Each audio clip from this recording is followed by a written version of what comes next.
Okay, my name's Tim, I'm an alcoholic. Welcome to Path Through the Programme, a 10-part survey of various aspects of the AA programme with a couple of different formats designed to appeal to both AAs and Al-Anons, or indeed anyone using the 12 steps. We're ordinary members of the fellowship and we don't speak for AA or Al-Anon. We hope you find our experience helpful. The format of this session is as follows. Rawiri and I will speak between us for about half an hour on a topic. As we are speaking, you're encouraged to write any questions you have on slips of paper. Paper and pens will be distributed. Our assistants, Alistair and Alison, will collect these during the meeting. We will then select questions and, if we can, address them by sharing our experience. The session will last 50 minutes in total. The session is being recorded. Recordings will be made available online over the next few days at a member's personal blog site, which is not affiliated with AA. The QR code and site address are available here on the front table. Let's start with a few moments of silent prayer to use as you wish.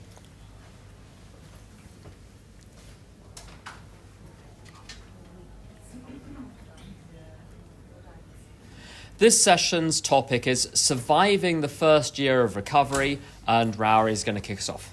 Thank you very much. Hello, I'm Rawiri and I'm an alcoholic. Hi, Rawiri. So the very first time I did a chair was 9 years ago this month. I remember it was the Covent Garden Saturday afternoon meeting, 5:45. I'd just done step 5. I'd shared that with a few alcoholics. And my sponsor was there and a few other people that I knew were there. And I was very, very nervous to speak at that meeting. But because it was pretty much the anniversary of that first year, I remember reflecting on what it was like, and I'm getting some flashbacks because it's a very similar setup as today. And what people shared back to me at that meeting in Covent Garden was things like I seemed calm, I seemed happy, I seemed grateful. None of these words were adjectives I'd ever been used to describe myself in the past. And actually, the gap between who I am today and who I was at that meeting in Covent Garden is still smaller than the gap between who I was when I came through the door and who I was a year sober. The learning curve was so steep that first year. And I remember I was very emotional at that meeting. I think I even might have got teary.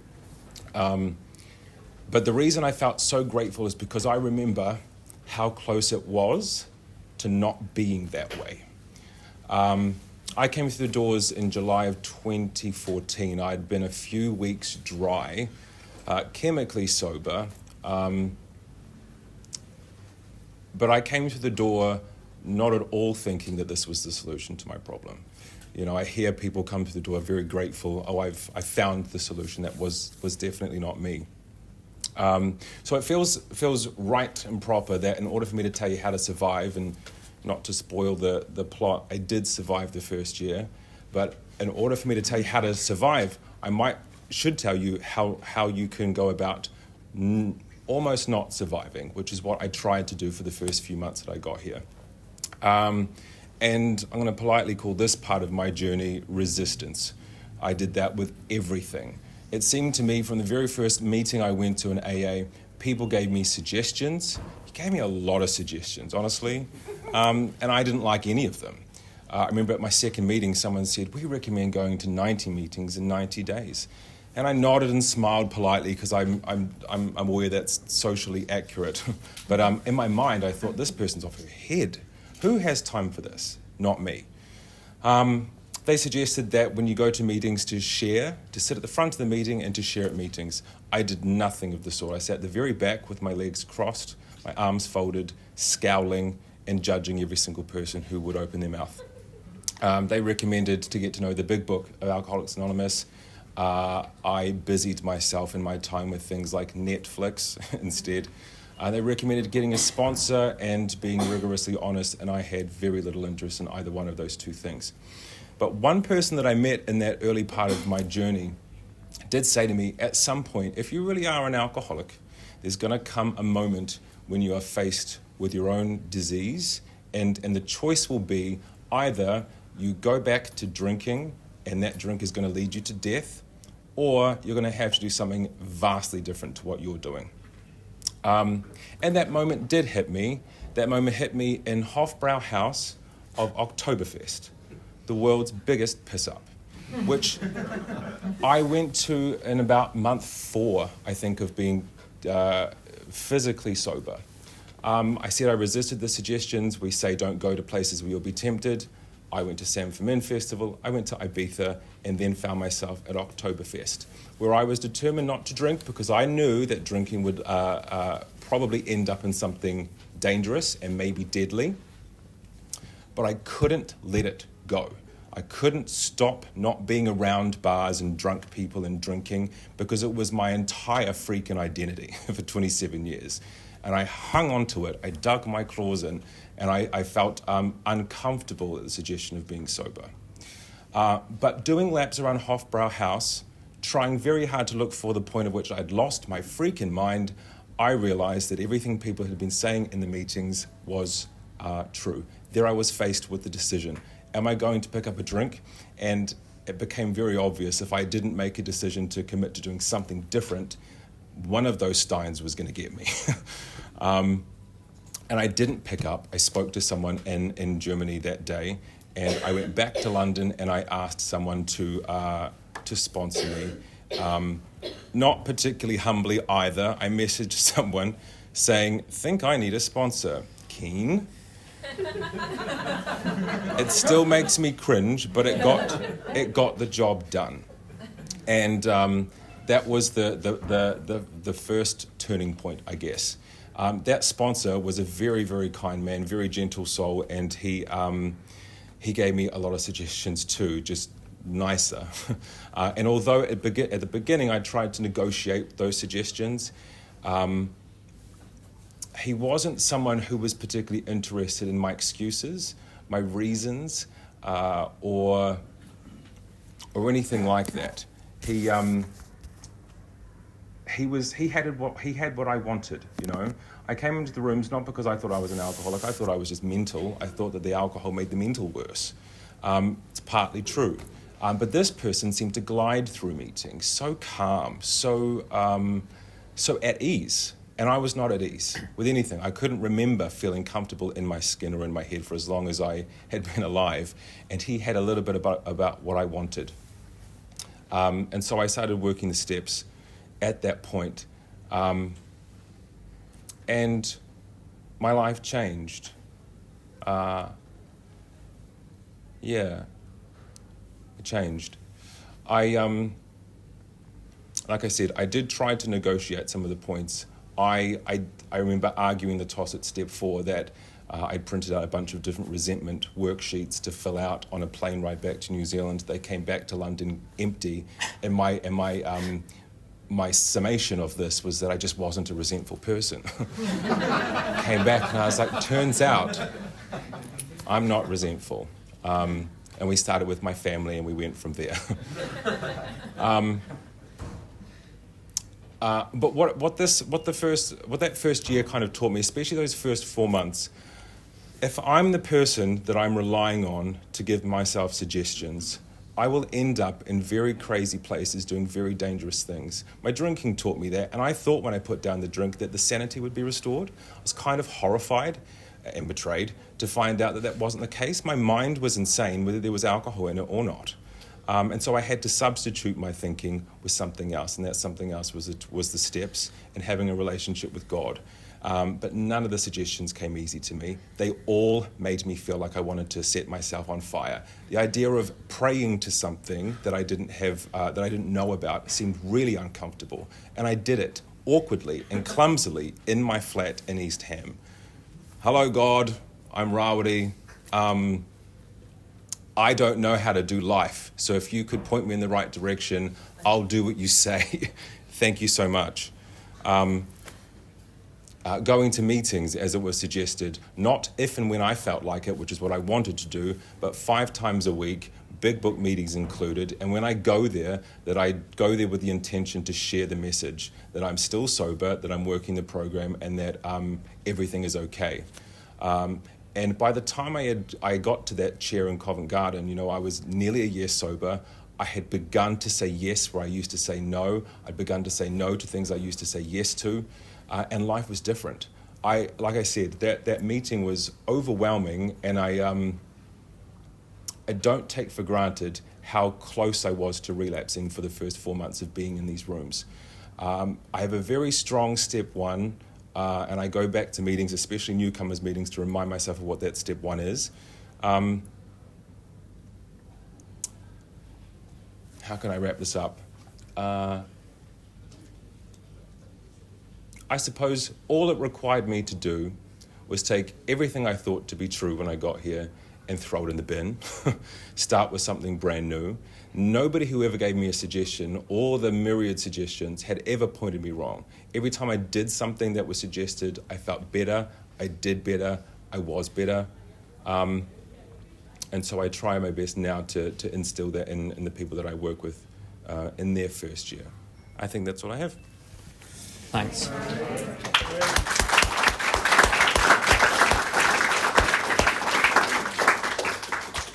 So get writing some little questions for the second half of this. That would be very helpful.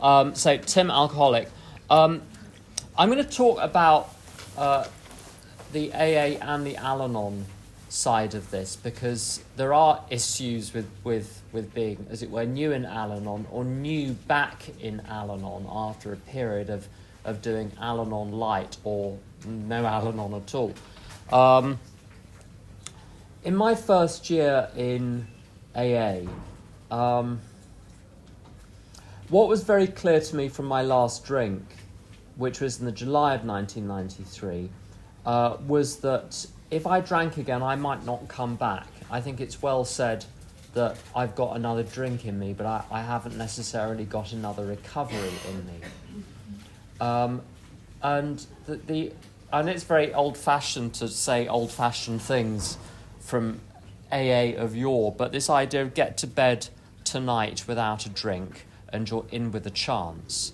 And frankly, there are days where nothing better can be said about my day or my handling of it than at least I haven't had a drink. It's literally good enough just for today. Across one's recovery, maybe a little more improvement in other areas wouldn't go amiss.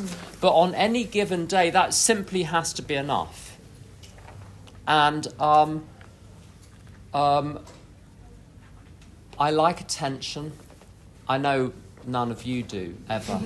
But I love attention. So when I was new in AA, what I noticed was as I started to get sober, other people had the temerity to join AA and be newer than me.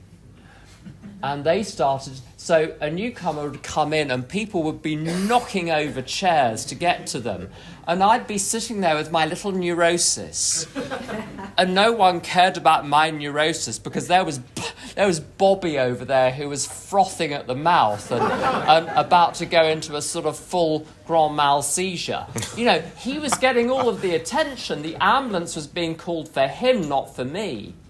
And below the surface, a little part of my mind was saying, how can we wrest back the attention from this newborn on the other side of the room? And I discovered, don't try this at home, kids.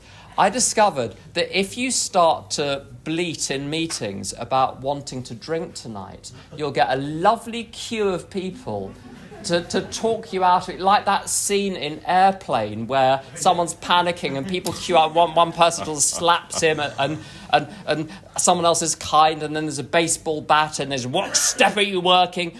You know, you'll get people paying attention. And so I think unconsciously create these sobriety dramas. But then one has to be terribly careful what one allows oneself to do, because having let that genie out of the bottle, don't uncork what you can't contain. And what started out as a casual thought or a joke or a ruse, it took hold of me, and then I would end up drunk. That was a repeated pattern. And a lot of people will know this story, so I apologise, but the most useful people, in your local AA group, if you just joined a group and you don't know who to ask advice from, find out people's nicknames. If someone's nickname begins with angry, they almost invariably have excellent advice. Because their difficult advice is heard as anger by other people. And so all the people I knew who were angry this, angry that in my early days were great.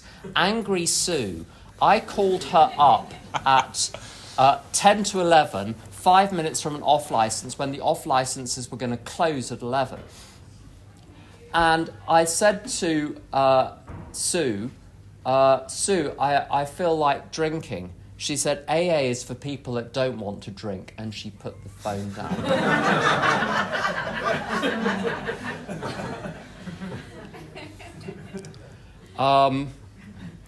I didn't feel that she was creating a safe space for me. I did not feel heard, let me tell you.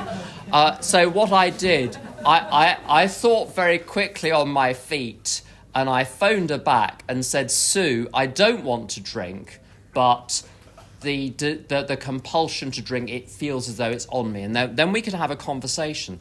But basically, I needed to stop in my first year throwing my toys out of the pram every time I had a feeling and simply resign myself to being sober.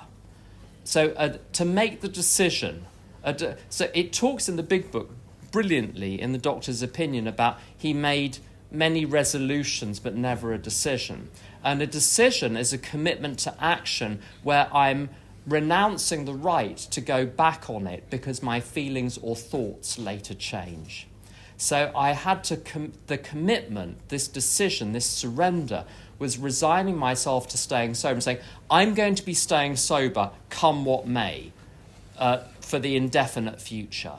So the question then becomes not do I drink or do I not drink, it's if I'm going to be here anyway, I might as well be comfortable, or I might as well be useful, I might as well find a worthwhile way of getting through the day, and then you start to ask different questions. I came into AA with all sorts of, I think the technical term is problems other than alcohol. And these were not going to get fixed overnight. Big Book, again, is very good about this, that depression and anxiety and other things don't vanish in a twinkling. I'm not quite sure in physics how long a twinkling is in terms of a period of time. But in other words, these things are not going to suddenly vanish. So my first year was going to be rough. And as soon as I accepted it was going to be rough, it was all right. Because it wasn't as rough as throwing up at 2 o'clock in the morning. It wasn't as rough as having a hangover. It wasn't as rough as knowing I was going to die horribly sooner rather than later. Churchill talks about a First World War general called Tudor, and he said he was completely intransigent. He was like an iron stake that is embedded in frozen ground, that there was no way a person, whatever strength they had, would be able to pull this metal stake out of the frozen ground. And what I was advised to do in my first year was to plant myself in AA like that metal stake and say, I'm going to be bang in the middle of AA. I'm going to go to a meeting every day. I'm going to surround myself with AA people. I'm going to read AA literature. I'm going to listen to AA tapes when I'm on the way to a meeting and walking between work locations and on the way back. I'm just going to fill my life with that. Why? Because it was necessary.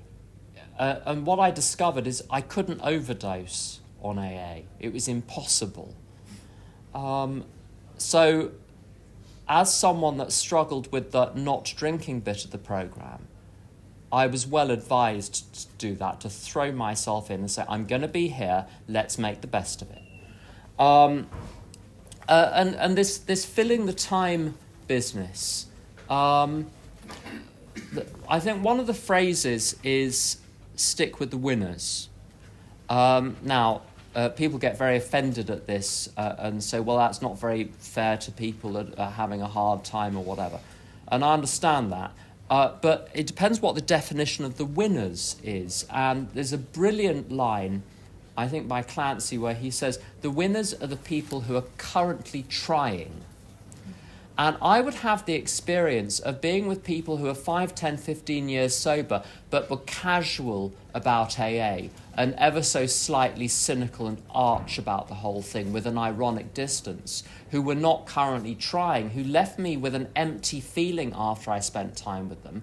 And then there'd be other people who I would hang out with that would just be fizzing with life and love and interest. I remember my friend Melody, who was excessively exuberant. I think she always had been when she was drinking. She married some sort of Texan oil millionaire. She made silver jewellery. She just had a very strange life. And she was always surrounded by, you know, if you go down the canal, you'll see these ducks with all their little ducklings. She was like that. Even 3 months sober, she'd be surrounded with these tiny little newcomers who had imprinted themselves on her and sort of followed her around as their sort of, in loco parentis, as their mother for the time being. And she was always going to... You want to meet Melody for a coffee. She said, I'm taking a newcomer to a meeting. Do you want to come? Of course, I wanted one-to-one time with Melody. You couldn't have one-to-one time with Melody because she always had these newcomers around her. She was someone who was currently trying.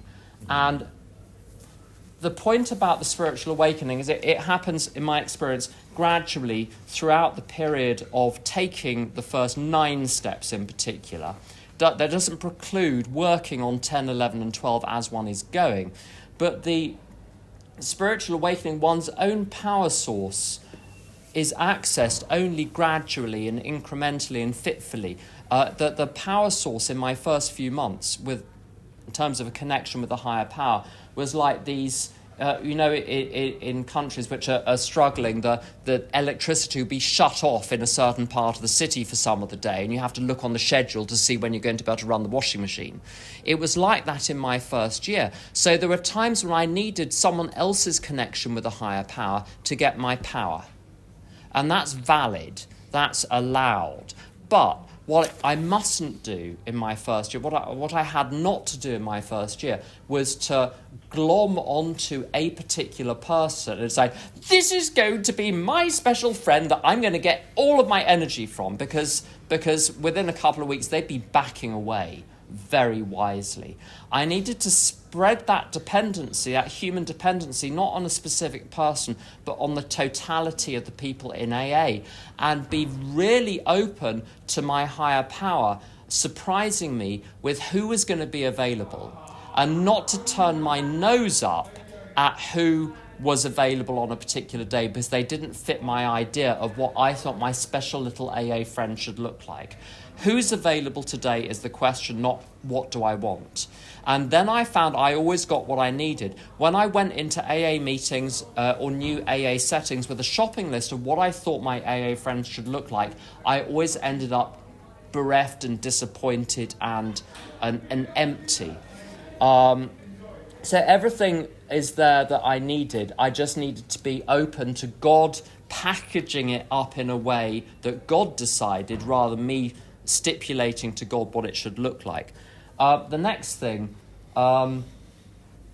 this is very not modern, but in my first year, I was advised to, I'm going to put this as delicately as possible, keep my knickers on, not to mess around in the bedroom department with anyone, to wait and to sort everything else out in my life first before even thinking about striking up a romantic or sexual liaison with someone else, particularly in AA. It's the most destructive thing I've seen over the years, and I've got close to it on a couple of occasions, and it was a complete disaster. I did end up dating someone, and we lived together for 8 years, but we both got well first. We had sponsors. We sorted ourselves out first. And I think the technical term is courted for a few months before anything physical happened. So there was some certainty as it says in the 12 and 12, that we would be compatible on a physical and emotional and a spiritual level, that we saw things in a similar way, that we didn't have personality defects which were going to jump out of the wardrobe in the middle of the night and scare everyone. There wasn't a major unresolved problem which was going to sabotage the relationship. We did grow apart after 8 years, but we didn't, in those 8 years, we didn't argue, we didn't fall out. There weren't any of these great AA bust-ups that one sees. And the advice was from Doug, and I'm quoting, I would never say this, but I'm quoting someone else, so I can say it. Don't shit where you eat, princess.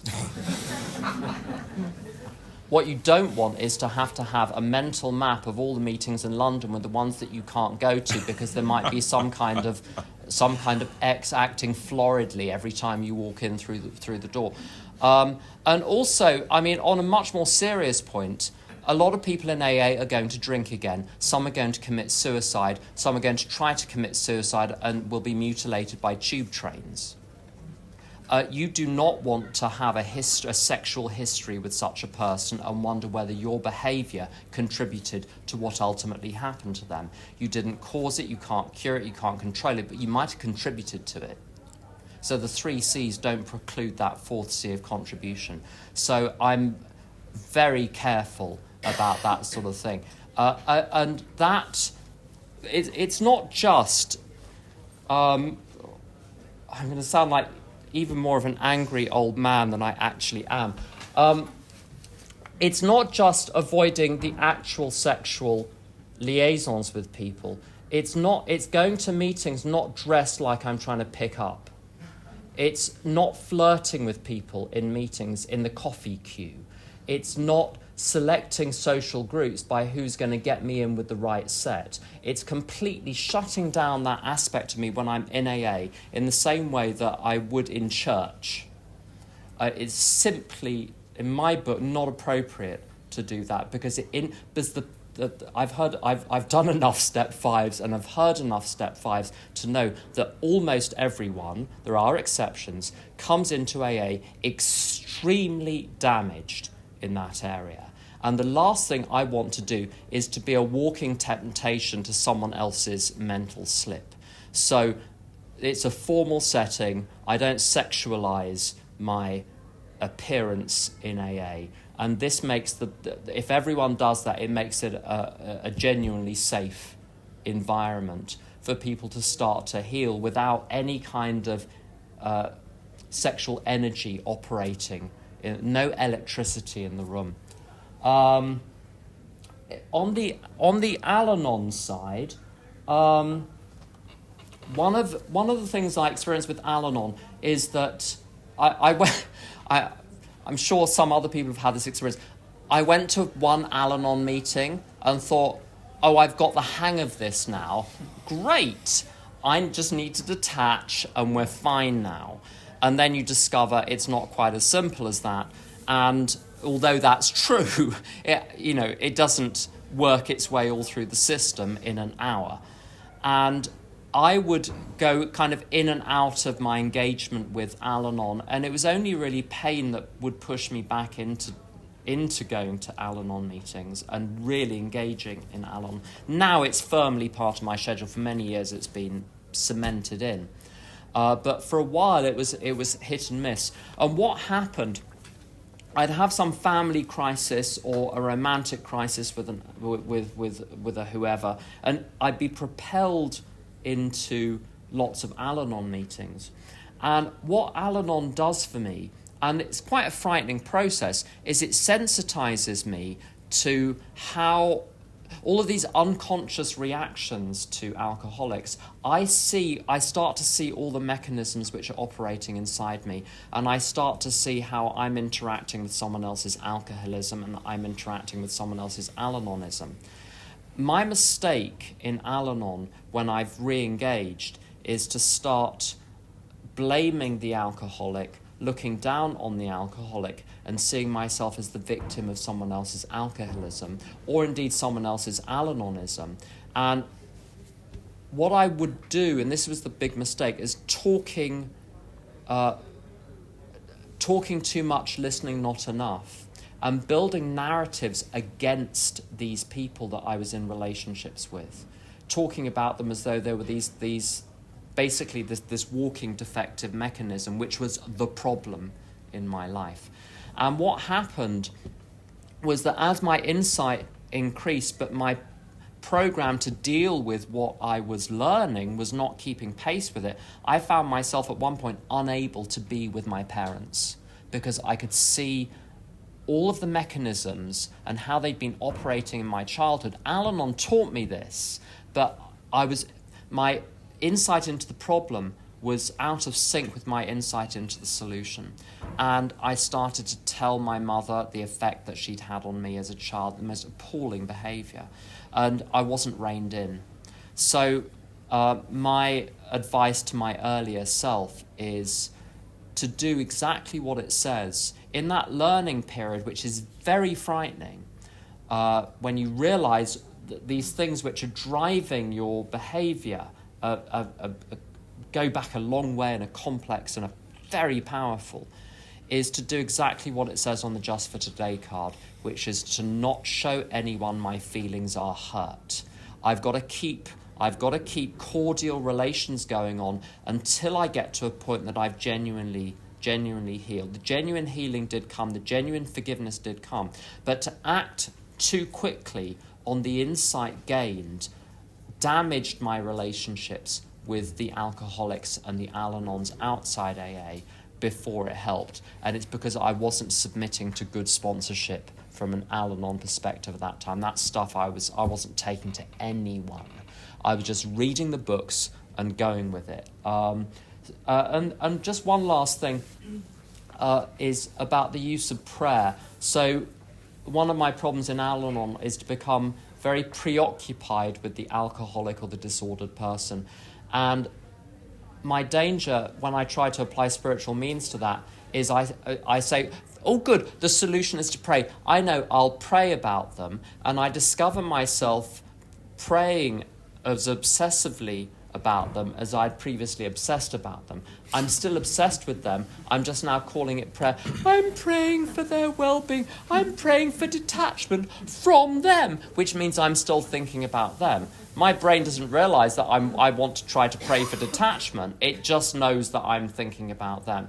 So real detachment actually meant to stop thinking about them altogether, to stop praying about them altogether, and to sort my own shit out and take my eye off. There's nothing worse for the alcoholic than to feel my prying eyes penetrating, like in the Superman films, into every corner of their little lives.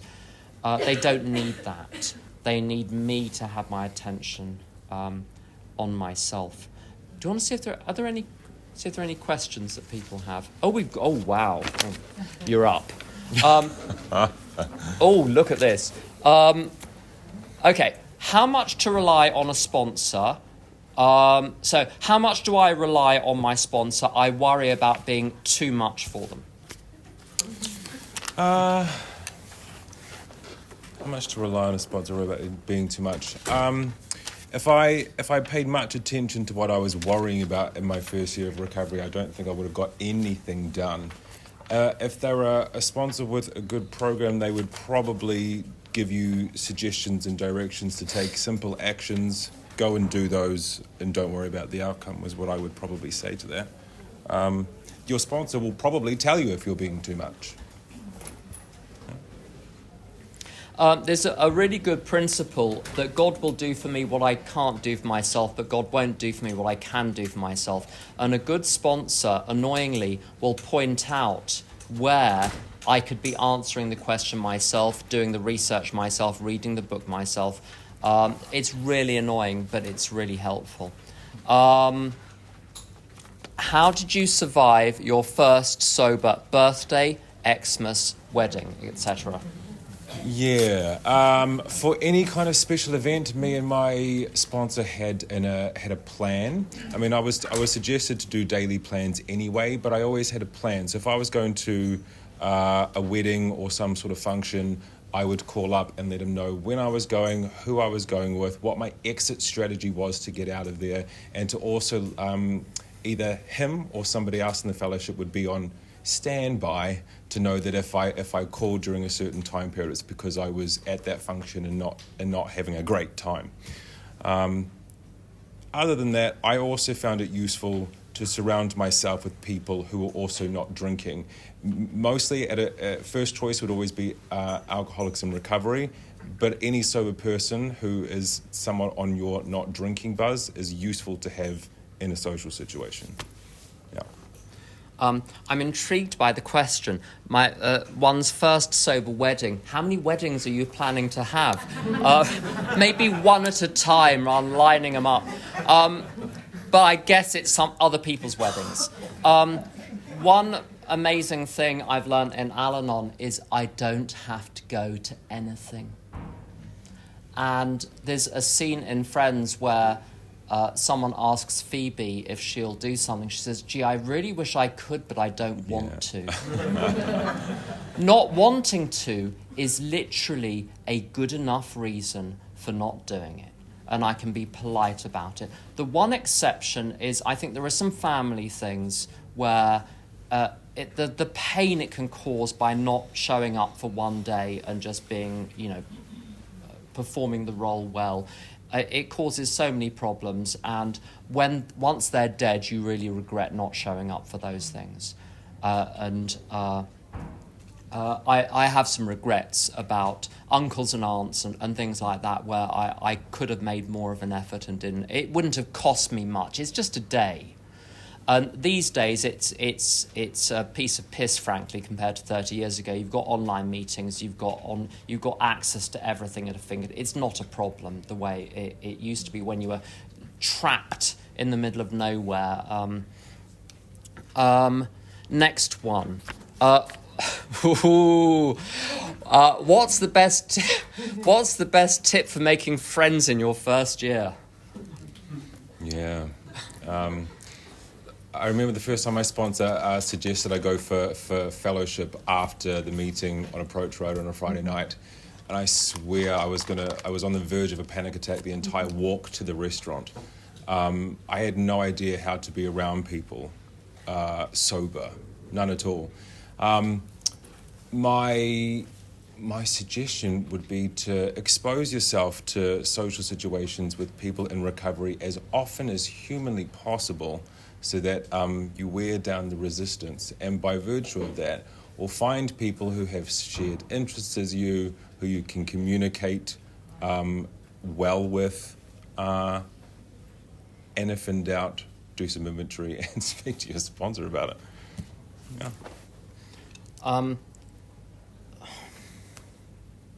I think the really important thing in one's first year is to establish fellowship relationships with a lot of people.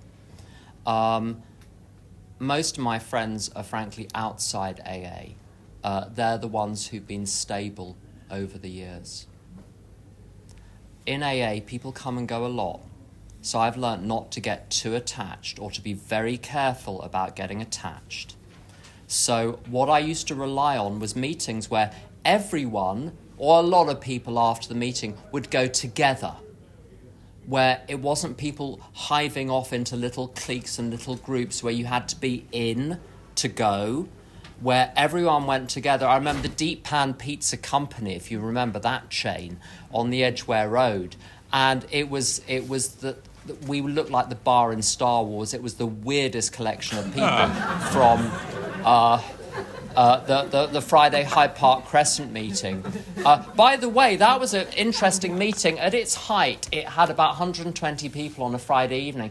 They elected a loose cannon as a secretary. It was dead within 6 months. Be very careful what secretary you appoint. Anyway, we all used to go together, and it was dissolving into the group, and for a while just disappearing, which was the most useful thing.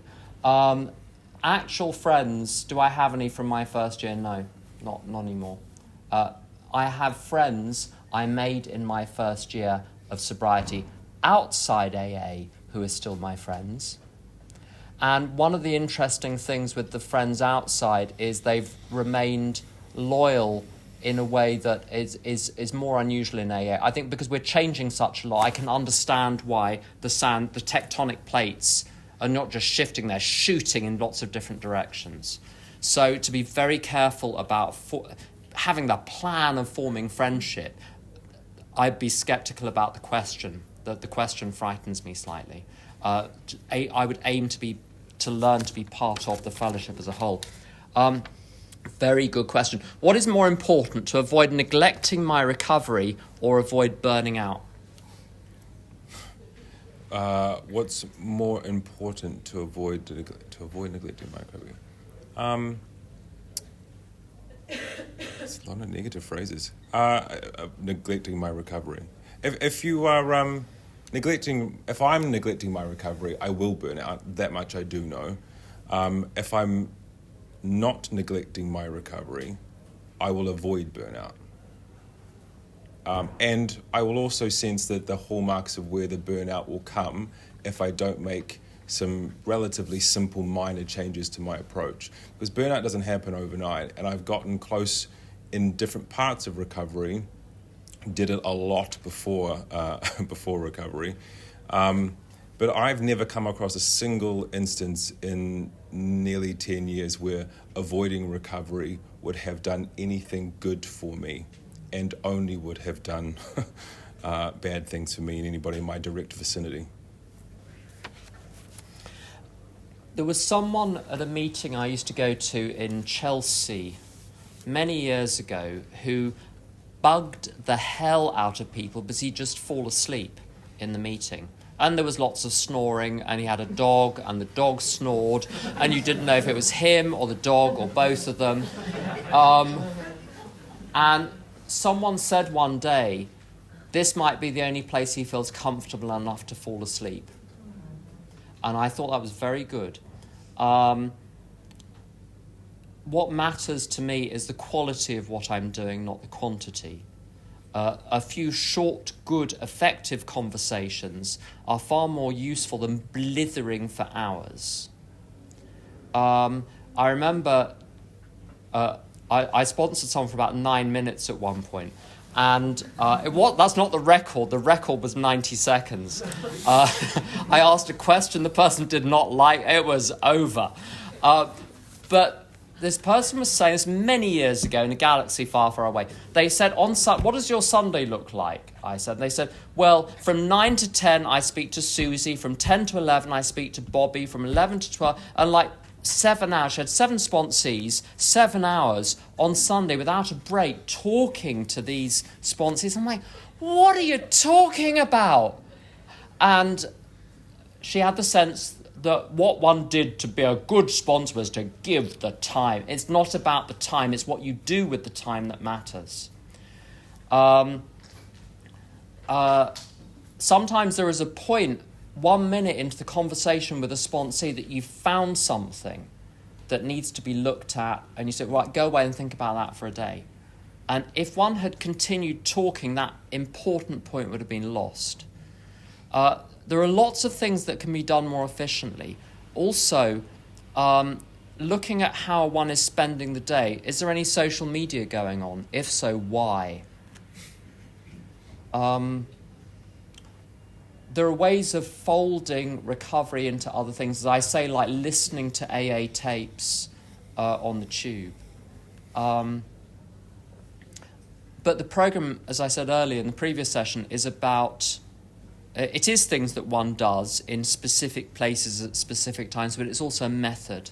And what I was told all along was I'm doing 3 things in recovery. The first thing, I need to look after myself. I'm of no good to anyone else if I'm in a devil of a state myself. The second, I need to fulfill some obligations, and then I need to appreciate things. And my sponsor in my first year asked me one day when the last time was that I'd smelt a flower. And I said, smelt a what? We had a little botany lesson, and he wouldn't talk to me until I'd found a flower to smell, smelled it, and then got back home to get on the blower to him. By the time I got back home, having smelled a flower, my problem had gone. most of my tiredness comes from, I'm in my 50s now and I have so much more energy than I had in my 20s. I'm completely indefatigable and I sleep far less per night. The energy suck comes from what I'm doing to myself. Those are the wet fingers on the battery. So the real question is, if I'm exhausted at the end of the really properly dead exhausted, why? What am I doing with my mind during the day? That's the real question there. Next one. How do you deal with the inner resistance to doing... Resistance is underlined as well. How do you deal with the inner resistance to doing what we know is right, straight good for us? I like to think of the thoughts that come into my mind as what I used to do when I'd line up to get into a club. The club is my mind. I am the bouncer of the club. I am my responsibility as someone in recovery is to determine whether or not the thoughts that come up to the club are allowed into the club. So when things like resistance come up, and we say resistance, I mean, it could be resistance because of a number of things. It might be fear, it might be worry, it might be anger, it might be whatever. But if it's not a good thought, it doesn't matter the nature of the resistance, it can't come into the club. But if I'm not careful and I'm not acknowledging that it's there and then doing something within the spiritual toolkit to make myself busy, then the resistance will find a way in. It'll probably go around to the back of the club, find an open window and encroach, and then just set up. So it requires me to be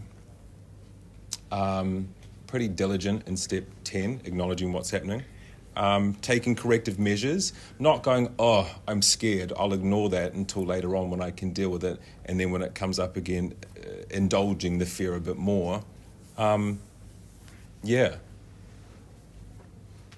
Expelling it from the club and going and doing something useful. It usually works for me. I resist a lot of things emotionally, but that has no bearing on whether or not I do them. If I've committed to doing it, I'll do it. I don't do it gladly, but I'll do it. And once I do it, I'm glad I did it. The point about committing to a set of actions is that I no longer have a vote at the board meeting. So whether I resist or not is neither here nor there. Once there is the commitment there's something inside me that would rather I'm comfortable, and it's that which seems to get rid of the resistance. If I'm going to be doing it anyway, I might as well surrender to it emotionally and just get on with it. And then, so I don't fight the resistance itself, I just take the action. So someone on step 2, 8 months in, struggling with a ton of discomfort, metric ton, Tonna, very good, a ton of discomfort, and also a lot of tough life events. Very good question, how to have faith and surrender? Okay. How to have faith and surrender. I think even outside of the context, how to have faith and surrender is the same in any other context as it is when there's struggle, discomfort, and tough life events. And like I said before, I found the process of engaging in a relationship with a higher power awkward and clunky, but it becomes less awkward and less clunky after a while. And then it becomes okay, and then it becomes natural and normal. And with that, I start to believe that the things that used to be impossible are possible. And I know that because by the time I had engaged with a higher power, I was at least a week sober. I'd never done that by myself. So engaging with higher power to understand, like, whatever the discomfort is, whatever the tough life event is, how do I think that my higher power would have me be in that situation? And sometimes I had to visualize what it was, whether it was a work event, whether it was heartbreak, whether it was the passing of somebody that I cared about. How do I do what I believe my higher power would want me to do? And then I try to do it the best of my ability, the best of my willingness, whatever that is. And I think that is surrender. If I'm doing things differently with some considered thought about how it would be better for others, that is that is faith and that is surrender for me. Yeah. And maybe take step 3, get on with step 4. That will, for me, it's the action which produces the faith. In the first year of sobriety, did you still fantasize about drinking, not physically wanting to drink, but remembering the good times when you did? For the first part, yes. I thought I was London's ultimate party boy until step 1. And then I saw how fun my drinking actually was. Horrendous, sad, depressing, miserable, lonely, etc. And that step 1 list that I did back in 2014, I still have it. So anytime I start to think that fantasizing about my drinking might be a good idea, I can bring out the list and see the carnage and chaos that I caused and back myself down off of that ledge.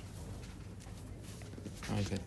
And the last question, have you ever been to Coda or not? Okay. No, that's you. So how does Al-Anon differ from Coda? In Al-Anon, there's a lot more knitting, macrame, needlepoint, like complex quilts. Coda, not so much. But regarding the underlying question, if you go to Al-Anon and you love it, and you go to Coda and you want to push other people down the stairs, don't go back to Coda, go to Al-Anon. If it's reversed and Al-Anon just sets your teeth on edge, but you go to Coda, it's like you've come home to the mothership. Just knock yourself out. So suck it and see with those 2 fellowships is my experience. There are some fellowships where you don't want to do that, but anyway. That's all the time we have. Mercifully, that's all the time we have. Someone's going to have a word with me in the break. The remaining sessions today are sponsorship, where we've got 3 guest speakers, but also with some questions and answers, starting a relationship with a higher power and getting out of self with another 3 guest speakers. So there's a range for the rest of the afternoon. 5 more sessions tomorrow from 1:30 to 6:30 p.m. Let's close with the Serenity Prayer.